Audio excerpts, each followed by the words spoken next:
संतोष देशमुख हत्याकांडातील प्रमुख आरोपी वाल्मिक कराड आणि महायुतीचे माजी मंत्री धनंजय मुंडे यांचे फोटो एकत्र असलेले बॅनर आता पुन्हा एकदा बीडच्या परळीमध्ये झळकलेले दिसत आहेत। जिल्ह्यात लावण्यात येणाऱ्या बॅनरवर अनधिकृत मजकूर आणि गुन्हेगारांचे फोटो छापण्याबाबत यापूर्वी बीडचे जिल्हाधिकारी विवेक जॉन्सन यांनी आदेश जारी केले होते।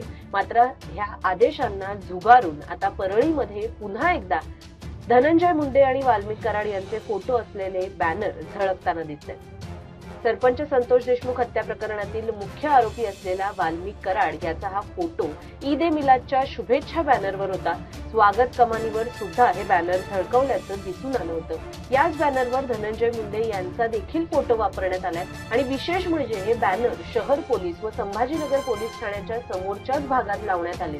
हाकेच्या अंतरावर नगर परिषदेचं ऑफिस असूनही जिल्हाधिकारी व प्रशासन यांचे आदेश झुगारून ही बॅनरबाजी करण्यात आली। दरम्यान आता या प्रकारावर प्रशासन काय कारवाई करणार हे पाहणं महत्त्वाचं ठरणार आहे।